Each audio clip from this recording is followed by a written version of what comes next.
Selamat sore dan salam sejahtera untuk kita semua. Yang saya hormati kepala bagian tata usaha, mungkin sekarang ini sedang berada di Jakarta, hadir bersama dengan kita.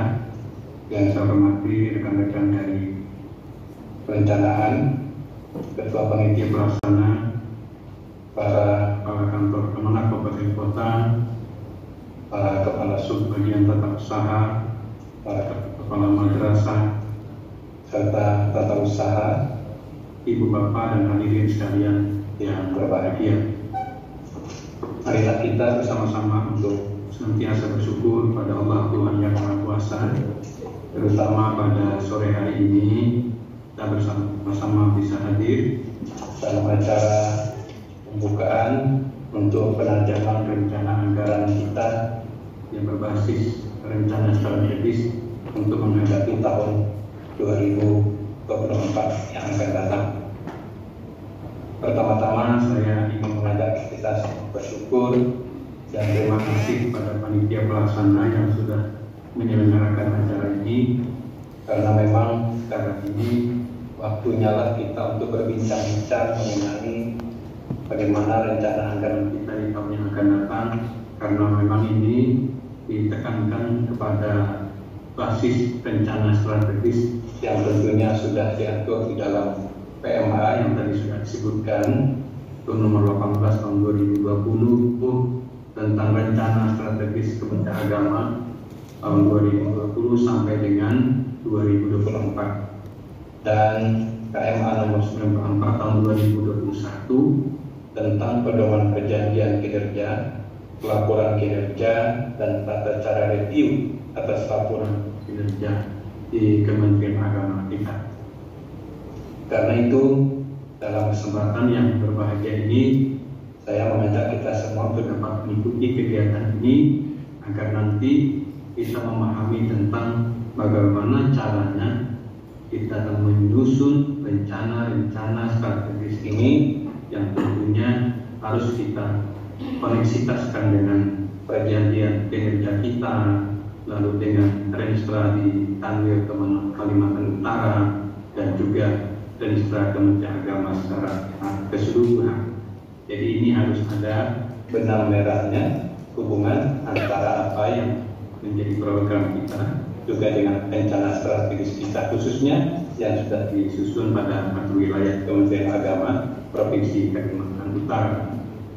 Seperti yang Ibu Bapak ketahui bahwa Renstra Kanwil kita itu ada 11 buah, kemudian sasaran kegiatannya itu ada 53 buah, dan kemudian indikator kinerja sasaran kegiatan atau yang disingkat dengan EKSK.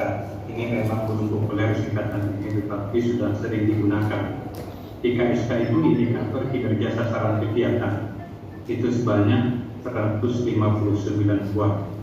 Nah, oleh karena itu, apa yang sudah menjadi Renstra di kantor wilayah ini menurut saya harus kita pelajari, harus kita lihat, kita telaah, sehingga apa yang kita buat itu nanti sekali lagi terkoneksi antara program-program yang ada di satker-satker dengan apa yang kita buat pada kantor wilayah. Karena yang kita buat di kantor wilayah itu sendiri itu terkoneksi pula dengan Renstra Kementerian Agama secara keseluruhan atau di pusat. Oleh karena itu kita perlu menyatukan persepsi yang sama tentang indikator ini, sehingga di dalam perjanjian kinerja itu terintegrasi dengan rencana anggaran kita yang kita buat dari lembaga kementerian ini. Karena lembaga-lembaga yang ada di Kementerian Agama ini atau satker-satker itu harus ada kegiatan-kegiatan yang mendukung baik itu program pada tingkat nasional maupun juga pada tingkat daerah.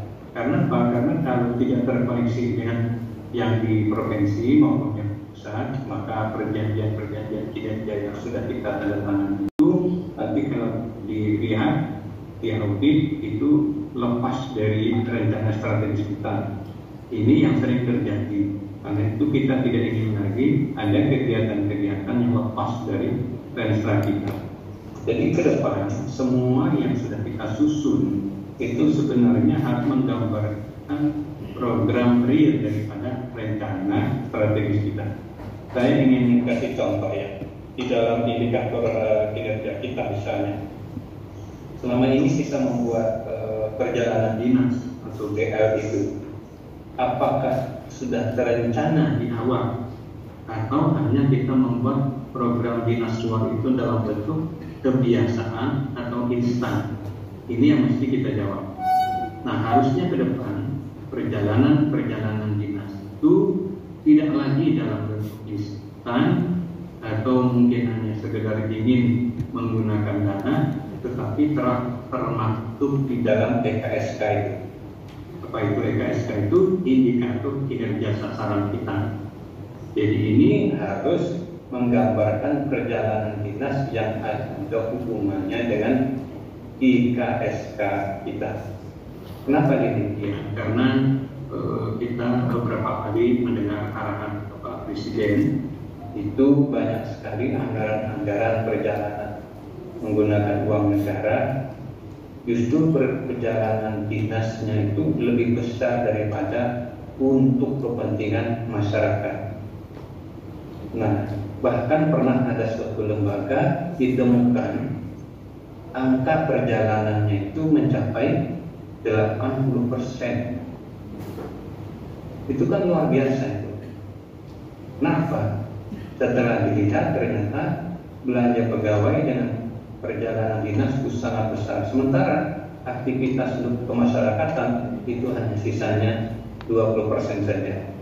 Ini yang ditengarai oleh Presiden bahwa selama ini rencana yang kita susun itu tidak berbasis kinerja. Jadi kalau rencana yang kita susun itu lebih kepada keinginan, nah ini bisa menggambarkan bahwa apa yang kita buat itu sesungguhnya tidak kita rencanakan. Jadi rencana yang kita buat itu tidak berdasarkan keinginan, tapi adalah berdasarkan kebutuhan. Misalnya tadi yang saya contohkan perjalanan dinas ke daerah DKL itu, ada yang selama ini bisa dilakukan dengan cara pengiriman surat dalam bentuk PDF, misalnya tidak harus lagi diantar. Pembinaan yang bisa dilakukan dengan cara Zoom seperti ini, tidak perlu lagi menggunakan dana berjuta-juta, sehingga efektivitas dan efisiensi uang negara itu lebih baik, lebih berkualitas penggunaannya bagi masyarakat kita. Nah, karena kita sudah memasuki era teknologi ini, maka banyak hal yang kita bisa kita pangkas. Karena uang negara ini kebutuhannya adalah supaya diarahkan kepada benar-benar untuk kepentingan masyarakat, bangsa, dan negara. Kita juga malu kalau sampai lembaga kita mendapatkan sindiran dari Presiden. Karena apa? Karena anggaran kita lebih banyak kepada perjalanan-perjalanan. Ini bisa menyebabkan anggaran kita juga diperkecil karena dianggap tidak efektif. Karena itu kita harus mendukung upaya pemerintah agar uang negara ini bisa lebih bermanfaat untuk kepentingan masyarakat luas. Karena itu IKSK ini Bapak Ibu membuatnya berdasarkan kebutuhan. Ya, misalnya apa? Kembalilah kepada transfer tadi itu. Di dalam poin-poin perintah itu apa saja. Nah, apalagi kalau kita lihat misalnya sekarang ini kebutuhan pemerintah untuk tahun-tahun terakhir ini dalam rangka menyebarluaskan paham tentang moderasi beragama. Nah, itu menjadi hal yang sangat penting di setiap lembaga kita laksanakan. Kalau perlu dana-dana perjalanan dinas yang tidak penting, justru kita bisa mengalihkan di dalam rencana kerja kita kepada hal yang sangat dibutuhkan. Apalagi ini kita memasuki tahun politik, misalnya masyarakat membutuhkan forum-forum silaturahim, forum-forum di mana di dalamnya itu membangun kekompakan sebagai warga negara.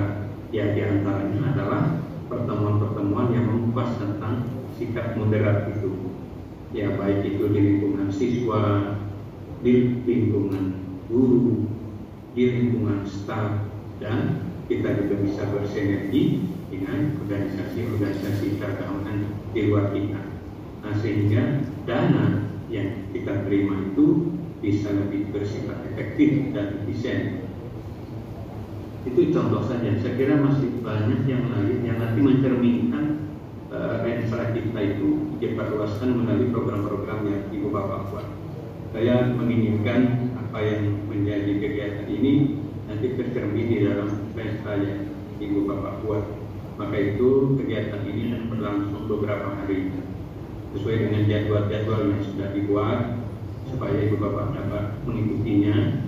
Dan kalau umpamanya ada penugasan-penugasan atau yang ditugasi juga bisa ikut, bisa mengikuti dengan baik, karena hasilnya ini betul-betul kegunaannya untuk lembaga kita, agar apa yang kita buat ini terukur sesuai dengan kemampuan dan kebutuhan kita. Jadi tidak lagi program itu berkhayal di tengah-tengah daerah yang kosong. Kita benar-benar ingin menggunakan dana-dana yang memang terbatas ini pada hal yang sangat bermanfaat bagi masyarakat luas. Ya. Saya kira Kementerian Agama tidak terkurang kalau ini program yang bisa disentuhkan langsung dengan kepentingan masyarakat. Terutama kita memasuki tahun politik dan masa tahun-tahun terakhir di pemerintahan ini, kita diharapkan mampu mengangkat kekuatan perkompakan bagi bangsa dan negara kita. Tidak terkecuali juga bagi lingkungan Kementerian Agama yang punya peran penting dalam ini untuk bisa merangkul semua tokoh-tokoh agama. Silahkan Ibu Bapak buat rencana-rencana strategis, dan menurut saya nanti juga silahkan dibuka Renstra yang ada di satu wilayah juga yang ada di pusat, sehingga nanti perjanjian dari yang Ibu Bapak buat itu menunjukkan rencana strategis kita secara umum. Jangan sampai nanti keluar dari Renstra, karena ini program Renstra ini telah menjadi acuan ya, bisa kita keluar dari apa yang sudah dibuat dan sudah disepakati itu ya. Sehingga itu menggambarkan sekali lagi Renstra yang sudah kita buat selama ini. Mungkin bapak-bapak ini belum banyak yang membaca, karena itu juga saya sarankan untuk dibaca ya. Seperti yang tadi sudah disebutkan, misalnya kita ada punya 11 buah, kemudian sasaran kegiatannya ada 53 buah, dan indikator kinerja sasaran kegiatannya itu sebanyak 159 buah. Nah, dari situ nanti bisa diambil poin-poin penting, kemudian disusun di dalam program-program kita sesuai dengan kemampuan dana yang ada. Ya, kira Ibu Bapak itu yang saya sampaikan. Dan nanti selamat mengikuti kegiatan ini. Harapan saya akan membawa hasil yang sangat baik bagi lembaga kita, bagi kementerian kita, dan kita dapat mengikuti kegiatan ini dengan hasil-hasil yang terukur nantinya. Ya, jangan ada yang tidak mengikuti ataupun yang tidak menyelesaikan, karena ini sangat penting bagi kita.